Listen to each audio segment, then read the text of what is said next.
오늘은 우리가 누가복음 30번째 시간으로 찾아오신 예수님이라는 제목으로 같이 말씀을 나누도록 하겠습니다. 우리가 어제 살펴보았던 것처럼 백부장의 믿음은 예수님을 놀라게 하는 믿음이다 그랬습니다. 예수님의 신적 권위를 인정하고 그 말씀의 능력을 듣고 믿었던 사람이에요. 그래서 우리 집에 오시지 않아도 말씀만 하셔도 나을 줄로 믿습니다 하는 믿음이 있었어요. 예수님이 사랑하셨던 이 나사로는, 그리고 그 두 누이는 나사로가 죽었을 때 예수님께 뭐라 그래요? 예수님께서 여기 계셨더라면 내 오라비가 죽지 아니하였을 것이니이다. 그런데 백부장은 예수님이 오시는 것을 감당하지 못하겠으니 말씀만 하옵소서. 말씀만 하셔도 내 종이 낫겠나이다. 그런 믿음을 가지게 되는 것은 전적인 하나님의 은혜입니다. 하나님의 말씀을 듣고 그 소문을 듣고 예수 그리스도를, 그리고 하나님을 믿게 되어지는 여리고성에 있는 기생 라합과 같이 그런 일은 하나님의 긍휼히 여겨주심, 그리고 하나님의 불쌍히 여겨주심의 은혜 때문에 가능한 일이에요. 믿음은 바라는 것들의 실상이라고 히브리서 11장에 이야기하죠. 그리고 보지 못하는 것들의 증거라 그랬습니다. 이 실상이라는 말은 눈에 보이는 실체와 같다는 거예요. 믿음은 눈에 보이는 거라 그 말입니다. 믿음이 눈에 보이지 않는다면 그 믿음은 죽은 믿음이라 그랬어요. 하나님을 사랑하며, 그리고 하나님을 기뻐하며 하나님을 즐거워하는 마음을 가지고 이 땅을 살아가게 되어지면서 하나님께 우리의 삶을 통해 예배하고 하나님을 경배하고 하나님을 경외하는 삶이 뭐예요? 믿음으로 드러나는 거예요, 삶으로. 그렇기 때문에 우리의 신앙은 머릿속에만 있는 관념적이지 않고 삶이고 실제인 것입니다. 그래서 하나님에 대한 인식이 생겨나는 거예요. 우리가 흔히 그런 말을 해요. 신앙생활을 하면서 아직 믿음이 어려서 그래요. 그런 말을 합니다. 믿음이 어리든 믿음이 성숙하든 그것은 둘째이고, 믿음이 어리든 믿음이 성숙하든 간에 둘 다 하나님을 만난 사람들이기 때문에 믿음이 있다 그러는 겁니다. 하나님을 만났다는 말은 하나님을 인식하고 하나님을 인지하는 능력이 있다는 거예요. 그 말은 뭐냐면 하나님은 살아계시는 분이다라는 것을 봤고 만났다는 의미예요. 그러면 성경에 나오는 모든 사람들은 하나님을 만나면 하나같이 일관되게 일어나는 반응이 있었어요. 나는 죄인이다. 오호라 나는 죽게 되었다 하면서 하나님이 어떤 분이신지를 보고 내가 어떤 존재인지를 아는 거예요.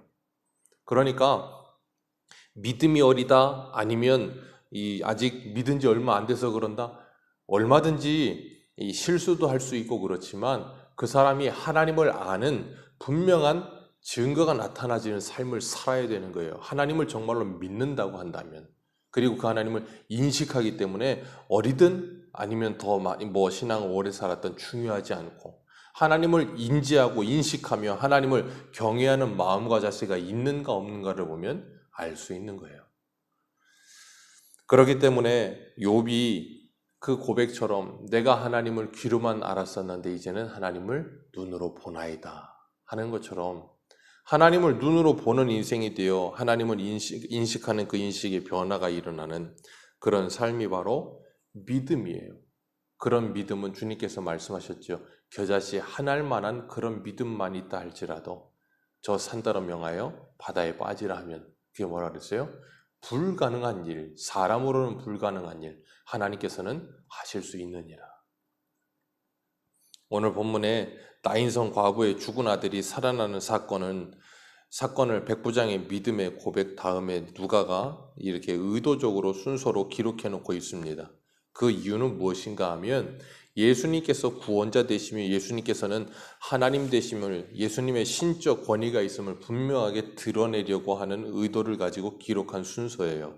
그래서 이 사건은 나사로가 죽었다가 살아나는 사건과 회당장 야이로의 딸이 죽었다가 예수님이 달리다 구음하시니 살아나는 사건과 함께 예수님이 죽은 자를 살리시는 세 번째 3대 사건입니다. 누가복음은 누가가 이 데오빌로라고 하는 사람에게 써서 보낸 편지가 누가복음이에요.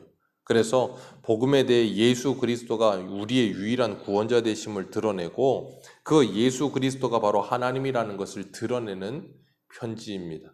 이 백부장의 사건을 통하여서 예수님께서 하나님 되심을 알게 하고 그리고 또한 예수님께서 나인성 과부 사건을 통하여서 어떤 일을 하시는 분인가를 분명하게 드러내는 거예요. 그렇기 때문에 아직 믿음의 초보 단계에 있는 그에게 차례대로 써 보낸다. 그렇게 누가복음 1장에 기록했었잖아요.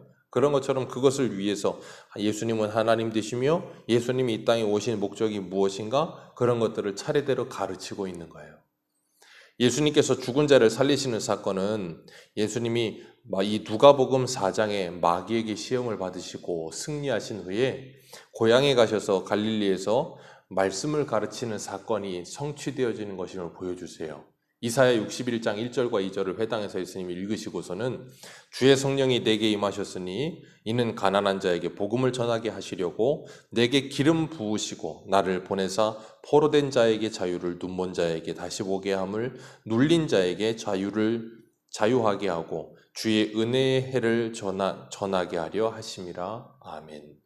이것이 너희에게 응하였다. 그렇게 말씀하셨어요. 그랬는데 그들은 그 말씀을 듣고도 믿지 않자 예수님이 어떻게 하셨다고요? 놀라셨다 그랬어요. 예수님을 놀라시게 하는 방법이 두 가지라 그랬어요. 믿지 않는 것과 믿는 것. 그 고향 사람들이 예수님을 어려서부터 보았고 예수님의 말씀을 들었고 예수님께서 행하시는 기적들을 들었고 그랬음에도 불구하고 믿지 않으니까 예수님께서 거기서 두 가지 구약의 성경에 인용하시죠. 엘리야와 엘리사 때의 이야기를 인용하시면서 엘리야 때 수많은 과부들이 있었지만 나인성의 과부만이 그 사르밧 과부만이 하나님의 은혜 가운데 이 구원함을 받았고 엘리사 때 수많은 문둥병자가 이스라엘에 있었지만 오직 아람 장군 나아만만이 구원함을 받았다. 그 말을 하시자 그 고향 사람들이 예수님 어떻게 하려고 그랬어요? 낭떠러지에 밀어 던져 죽이려고 했어요. 그 이유가 무엇인가 하면 그들에게 있어서 너희들은 예수 그리스도를 믿지 않지만 그들은 예수 그리스도를 믿게 되었다. 이방인은 믿었다라는 걸 이야기하는 거예요. 그 결정체가 바로 백부장의 믿음이죠. 이스라엘 가운데 이만한 믿음 내가 찾아보지 못했다. 그러니까 이스라엘 모든 사람들을 다 뭐하고 있는 거예요? 한 번에 그냥 무시해버리는 거예요. 너희들 봤냐? 얘는 너희들이 개돼지 취급하는 사람 취급하지 않는 이방인인데 이 사람의 믿음을 봐라. 그러니 이스라엘 사람들이 얼마나 기분이 나쁘겠어요. 예수님께서 이런 일련의 말씀들을 통해서 이방인이었던 데오빌로에게 뭘 이야기하고 있는가 하면 하나님의 구원이라고 하는 것은 혈통적 유대인이라고 혈통적인 이스라엘의 아브라함의 후손이라고 말하는 그 사람들에게 구원이 임하는 것이 아니라 예수 그리스도를 믿는 자에게 누구든지 구원이 임한다라는 걸 설명하고 있는 거예요. 누구든지 복음을 듣고 믿기만 하면 구원함을 받는다는 거예요. 그래서 요한복음 1장 12절과 13절에 이렇게 말씀하세요. 영접하는 자, 곧 그 이름을 믿는 자에게는 하나님의 자녀가 되는 권세를 주셨으니 이는 혈통으로나 육종으로나 사람의 뜻으로 나지 아니하고 오직 하나님께로부터 난 자들이니라. 아멘. 분명히 이야기하세요. 혈통으로나 육종으로나 사람의 뜻으로 나지 아니하고 오직 하나님께로부터 난 자들이니라.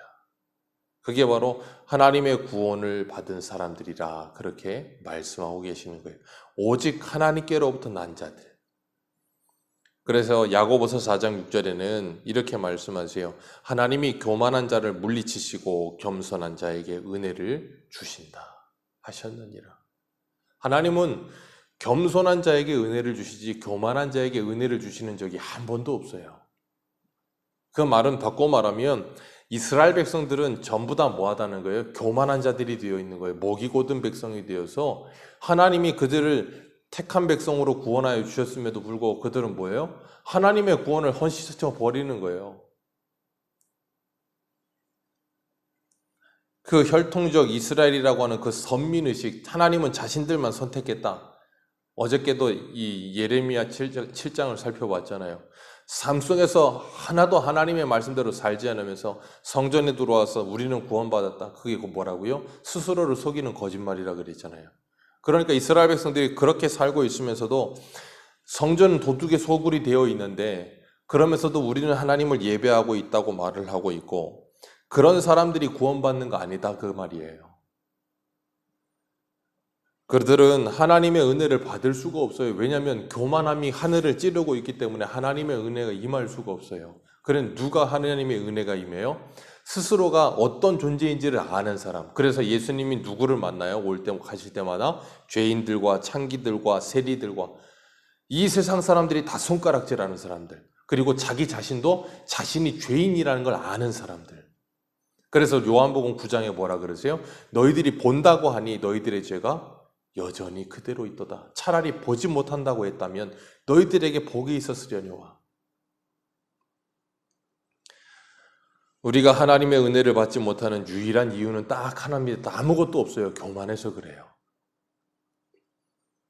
누가복음 4장에서 아람 장군 나아만과 백부장의 믿음을 이 누가가 뭐 하는 거냐면 연결하고 있는 거예요. 아람 장군 나아만의 믿음과 그리고 백부장의 믿음을 연결하고 있다고요. 그리고 또 하나 이 엘리야 때의 사르밧 과부, 시돈의 사르밧 과부의 믿음과 누구의 믿음을 연결하냐면 이 나인성 과부의 믿음을 연결하고 있는 거예요. 그래서 이 3년 6개월 동안 기근이 찾아와서 먹을 것이 없게 되었을 때 하나님께서 엘리야를 시돈으로 보내시지요. 거기서 그 하나님이 준비하신 사렙다 과부를 만나게 하셔서 그 하나님의 역사를 이루게 하시는데 엘리야를 보내실 때 하나님께서 엘리야를 보내시고 그 여인에게는 말씀하시고 그래서 그 여인이 엘리야를 만나 공양하고 그래서 기근이 찾아왔는데 기름과 그리고 그 가루가 끊어지지 않는 역사를 경험하게 하셨어요. 하나님의 놀라운 은혜로 말미암아 먹고 사는 문제가 해결이 됐어요. 그런데 하필이면 그 집에 그 아들 독자 하나밖에 없는 아들이 어떻게 됐어요? 죽었죠. 그러니까 그 여인이 뭐예요? 원망합니다. 엘리야를 원망하면서 내가 당신과 무슨 상관이냐고 왜 나에게 와서 이런 어려움을 주느냐고 엘리야를 원망하고 막 따지고 들어요.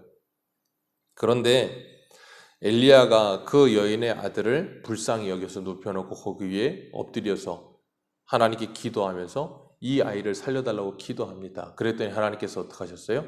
그 아이를 살려주셨죠. 그리고 그 과부였던 그 여인에게 사렙다 과부에게 아들을 돌려줍니다. 그랬더니 그 여인이 고백한 게 뭐였는가 하면 내가 이제야 당신이 하나님의 사람이요 당신의 입에 있는 여호와의 말씀이 진실한 줄 아노라 하니라. 이게 바로 뭐라 그랬어요? 하나님의 구원받은 믿음이라 그랬어요. 이거 누가 하셨어요? 하나님이 하셨다. 그렇게 제가 그때 설명드렸어요. 금요철 때 하나님의 엘리야를 저 시돈의 사렙다 과부에게까지 보내셨어요. 오늘 나인성 과부의 죽은 아들을 장례하는 길에 누가 찾아가세요? 예수님이 찾아가세요. 그리고 나서 예수님께서 찾아가셔서 그 여인을 보러보시면서 어떻게 하세요? 불쌍히 여기셨다. 불쌍히 여기셨다. 그리고 나서 13절에 뭐라 그러세요? 울지 말라. 불쌍히 여기시고 울지 말라고 아들의 관에 손을 얹자 사람들이 멈춰 섭니다. 그리고 나서 예수님께서 뭐라고 명하세요? 청년아 내가 네게 말하노니 일어나라. 예수님께서 말씀하셨어요. 그랬더니 그 청년이 죽은 청년이 어떻게 돼요? 일어나죠. 이게 바로 뭐 한 건가 하면 사렙다 과부의 죽은 아들을 살리는 엘리야와 오버랩을 시키는 거예요. 그리고 바로 전에 이 백부장의 고백과 오버랩이 되는 거예요. 백부장이 뭐라고 고백했어요? 말씀만 하옵소서. 그럼 죽을 병 걸린 내 하인이 낫겠나이다. 근데 정말로 말씀하셨는데 나았잖아요. 그리고 정말로 주님께서 말씀만 하셨는데 죽은 자가 살아나잖아요. 예수님께서 누구신지를 분명하게 지금 드러내기 위해서 계속해서 그 이야기를 하고 있는 거예요. 예수님이 찾아오셔서 그 일을 행하시는 거예요. 그래서 하나님의 구원이라고 하는 것은 하나님께서 우리에게 찾아오시는 사건이에요. 우리가 찾아가는 것이 아닙니다. 수가성 여인에게도 요한복음 4장에 보면 예수님께서 사마리아까지 찾아가시잖아요. 은혜를 받을 만한 아무런 조건이 없음에도 불구하고 예수님께서 긍휼히 여기셔서 구원하여 주시는 거예요. 은혜 받을 만한 조건이 있어서 그런 것이 아니고 그것이 하나님의 구원이기 때문에 어느 누구도 자랑할 수가 없는 거예요. 그걸 신학적인 용어로 뭐라 그러냐면 무조건적인 선택이다 그러는 거예요. 아무런 조건이 없어요. 하나님이 일방적으로 찾아가셔서 구원하여 내시는 거예요. 그래서 그걸 불가항력적인 은혜에 그러기도 하고 무조건적인 선택, 이 칼빈의 오대교리에 나오는 건데 그렇게 이야기를 해요. 그렇기 때문에 기독교는 세상의 다른 모든 종교와 달라요. 세상에 있는 모든 종교는 사람이 신을 찾아가는 겁니다. 사람이 신을 찾아가면서 구원을 받는 거예요. 그래서 불교도 뭐예요? 열심히 도를 닦잖아요. 득도하여 열반에 이른다 그러잖아요. 사람이 노력하여 구원을 이루는 거예요. 천주교도 사람이 착한 일을 잘해야 구원을 받는 거예요. 그런데 기독교는 뭐 하는 건가 하면 하나님이신 예수님께서 우리에게 찾아오신 거예요. 그리고 우리를 구원하여 내시는 거예요. 그걸 오늘 그림에서 보여주고 있는 거예요. 예수님이 나인성 과부가 부르지도 않았어요. 예수님이 찾아가셨습니다. 나인성 과부가 예수님한테 자식을 살려달라고 말하지도 않았어요. 부르지도 않았고 살려달라고 말하지도 않았는데 예수님이 찾아가셔서 살려주세요. 엘리야 때 3년 반 동안 기근이 찾아왔을 때 시돈에 있는 사렙다 과부가 엘리야 부르지도 않았습니다. 하나님 부르지도 않았어요. 그런데 하나님이 엘리야를 보내셔서 이스라엘에 있는 엘리야를 보내셔서 엘리야로 하여금 그 여인에게 하나님의 구원을 경험하게 하세요. 그런 것처럼 하나님의 구원이란 하나님께서 하나님의 백성들을 찾아가셔서 건져내시는 사건이에요. 그렇기 때문에 어느 누구도 그 구원 앞에 자랑할 것이 없는 거예요. 그렇기 때문에 우리가 잊지 말아야 될 게 무엇인가 하면 우리 신앙생활에 있어서 우리가 무엇인가를 하여 하나님께 뭘 얻는다라는 생각을 버려야 되는 거예요. 어제도 제가 잠깐 언급해 드렸지만 기도에 대해서도 그래요. 우리가 기도했기 때문에 하나님이 응답하시는 게 아니에요. 그럼 뭐가 되는가 하면 하나님의 응답은 우리의 열심과 노력에 의한 대가예요.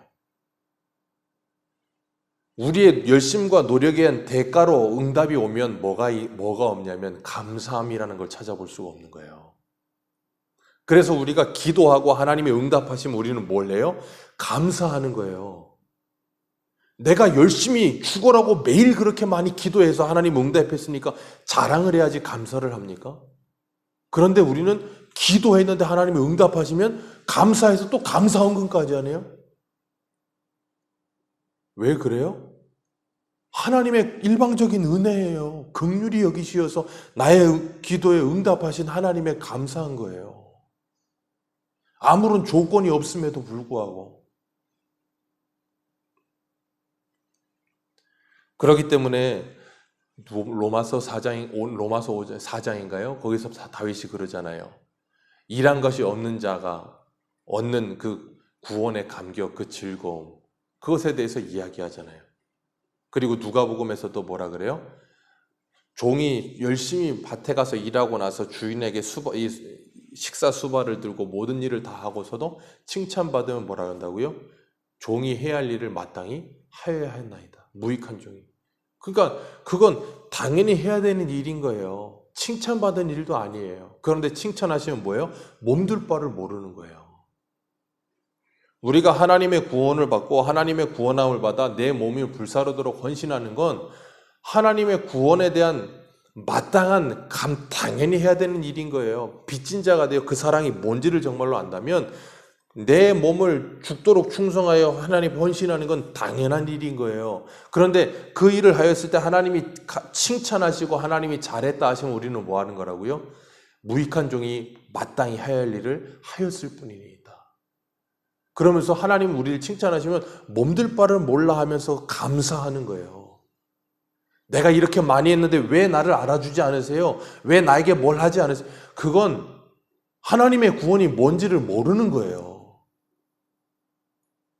그러니까 우리가 신앙생활하는 그 신앙의 생각들이 얼마나 하나님과 이 장사 속으로 하고 있는 것인지 우리가 생각을 해야 돼요. 기브 앤 테이크가 절대 아니에요. 신앙의 세계는.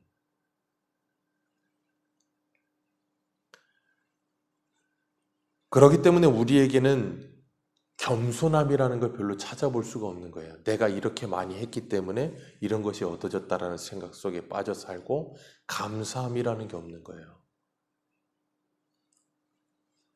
어제도 제가 설교를 준비하고 자려고 이렇게 하는데 아이들 이렇게 자고 하는 걸 가만히 보면서 가만히 생각에 잠겼었는데 그때 생각이 든 게 뭐였는가 하면 야, 내가 뭔데 하나님이 이렇게 큰 은혜를 주셨나.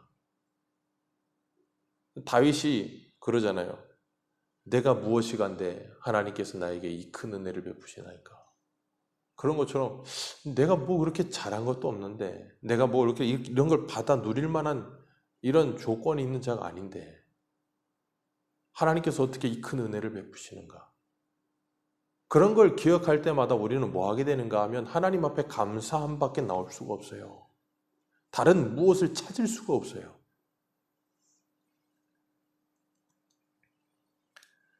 그렇기 때문에 하나님께서 우리에게 베풀어 주신 그 은혜를 받아 누리는 자들은 하나님 앞에 낮은 자세로 엎드려서 감사함으로 하나님께 영광 돌리는 일밖에 할 게 없는 겁니다. 그리고 자랑할 수가 없는 거예요. 그런데 우리가 율법을 가지고 다른 사람을 정죄하며 내가 받은 구원을 자랑하며 그 우월감에 빠져 살아가고 있다면 그건 뭐겠어요?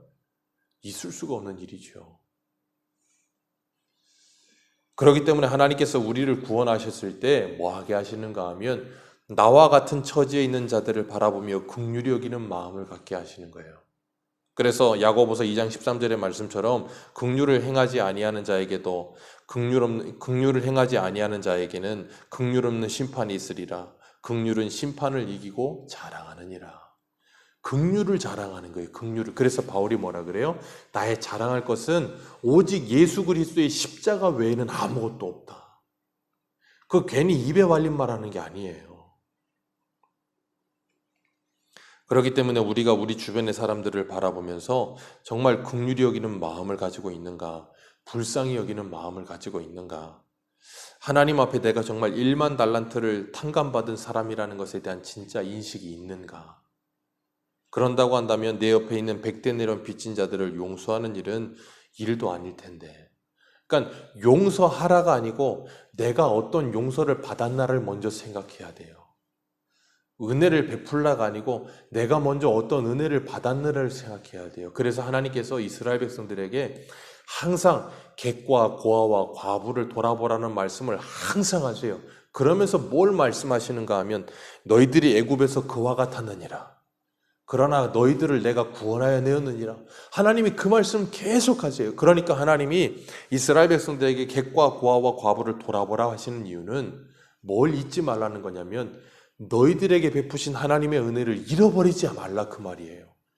거저받았으니 그 거저주면서 내가 무엇인가 대단해서 저 사람 적선하듯이 그러지 말고 너희들이 어떻게 받았는지를 기억해라 그 말이에요. 그래서 너희들 속에 그 은혜가 날마다 살아있게 하라 그 말이에요. 예수님께서 나인성 과부를 찾아가셨던 것처럼 엘리야가 사렙다 과부를 찾아갔던 것처럼 이제는 우리가 찾아가야 될 대상이 우리에게도 있다는 거예요.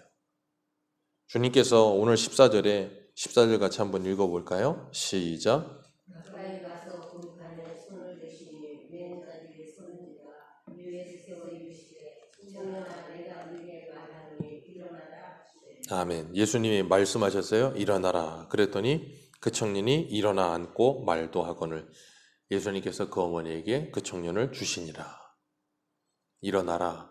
그 말씀에 일어나요. 죽은 자가.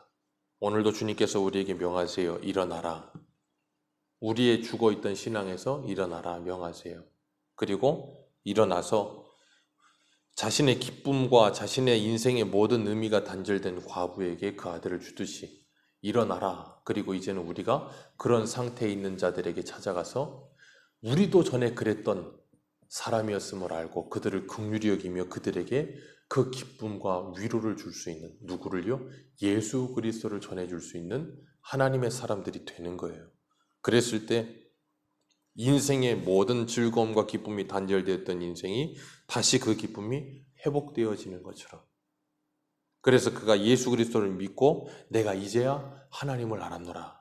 사렙다 과부가 고백하던 것처럼 우리들도 이 복음을 증거하며 다른 사람들에게 참된 위로와 행복을 줄 수 있는 복된 하나님의 사람들 되시기를 주님의 이름으로 축복합니다. 기도하겠습니다.